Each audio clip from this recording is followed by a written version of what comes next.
Suryane sampun surup, dinane mangkin mupet, gelis rawuh peteng, ada kesenamian, rebutan pekarian, saliang tusana.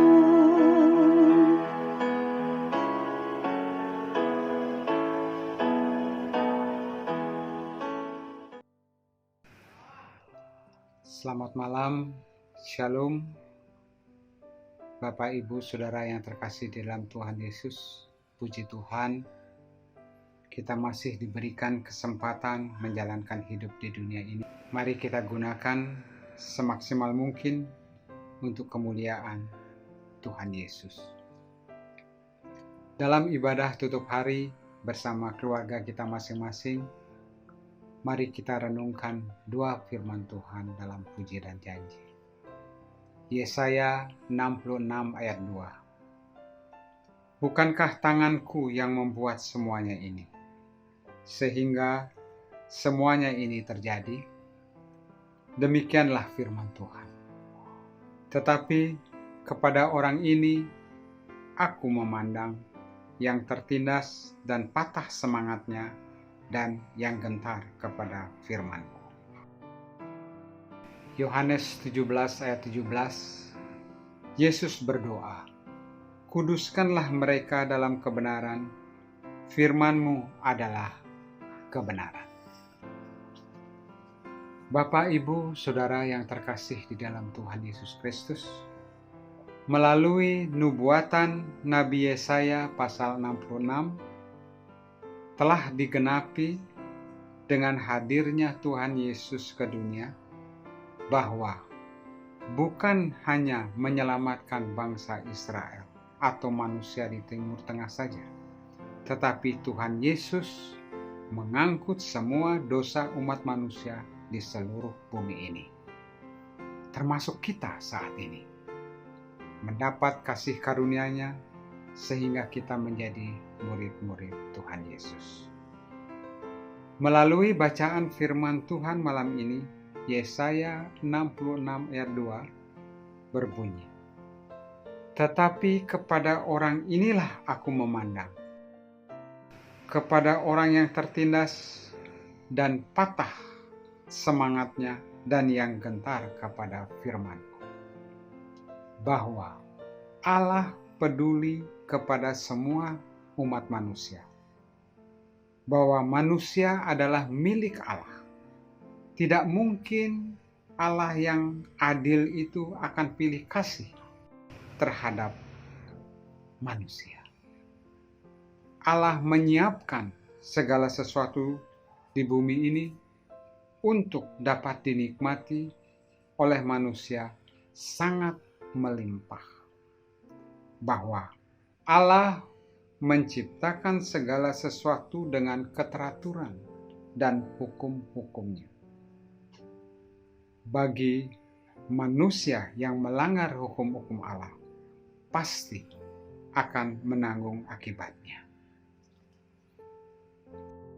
Begitu juga dengan keselamatan. Mustahil manusia dengan usahanya sendiri dapat meraih keselamatan. Allah yang terlebih dahulu membuka jalan melalui pengorbanan Tuhan Yesus Kristus. Kemudian bagi manusia yang mengikuti jejak Tuhan Yesus, pasti akan selamat. Bapak, Ibu, Saudara yang terkasih di dalam Tuhan Yesus, sebagaimana perkataan Petrus di rumah Kornelius, sesungguhnya aku telah mengerti bahwa Allah tidak membedakan orang. Setiap orang dari bangsa manapun yang takut akan Dia dan yang mengamalkan kebenaran berkenan kepadanya. Bagi yang takut akan Allah dan mengamalkan kebenaran Allah yang berkenan kepada Allah, yang masuk dalam karya penyelamatan Allah. Bapak, Ibu, Saudara yang terkasih di dalam Tuhan Yesus Kristus, kita sebagai orang Kristen memikul tanggung jawab untuk mengamalkan kebenaran Allah. Sebagaimana doa Tuhan Yesus untuk murid-muridnya, kuduskanlah mereka akan dalam kebenaran. Firman-Mu adalah kebenaran. Tidak mungkin kita bisa menyampaikan dan mengamalkan kebenaran Allah tanpa belajar firman Tuhan, merenungkan dan menerapkan dalam hidup kita. Mulai dari hal-hal yang kecil dan sederhana, kita mentaati firman-Nya, peduli terhadap sesama, menghormati perbedaan, menjaga keharmonisan, tidak menyakiti sesama. 1 Petrus 1 ayat 16, sebab ada tertulis, kuduslah kamu, sebab aku kudus. Harapan Tuhan Yesus menjadi murid-muridnya harus mengikuti keteladanan hidupnya, memiliki etika, disiplin, dan moral surgawi. Dua firman Tuhan malam ini mengingatkan kita sebagai orang Kristen, orientasi hidup kita adalah langit baru dan bumi yang baru. Sejak di bumi inilah kita dipersiapkan menjadi anak-anak Allah untuk menyaksikan bahwa ada kehidupan yang lebih baik daripada kehidupan di dunia yang fana ini.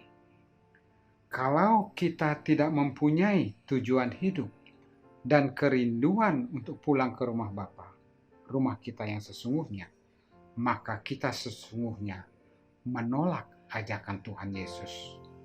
Kumpulkan harta di sorga dan hidup bersama Dia di sorga nanti.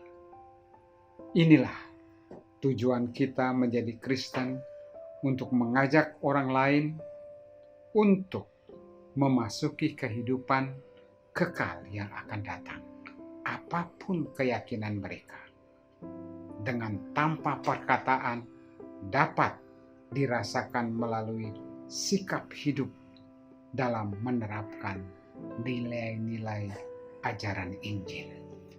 Amin. Mari kita berdoa.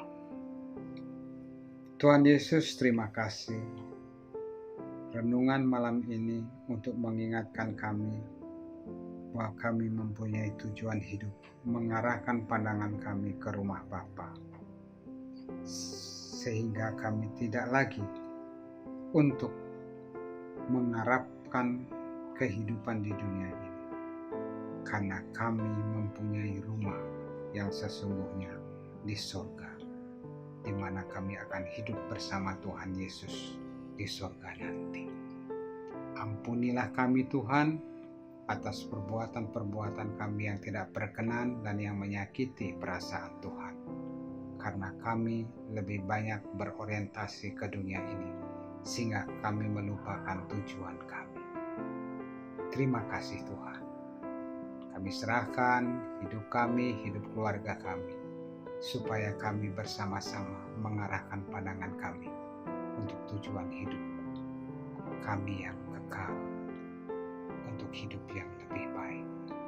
Inilah doa kami Tuhan, di dalam nama Tuhan Yesus Kristus kami berdoa. Amin. Demikian renungan malam ini, semoga menjadi berkat. Tuhan Yesus memberkati.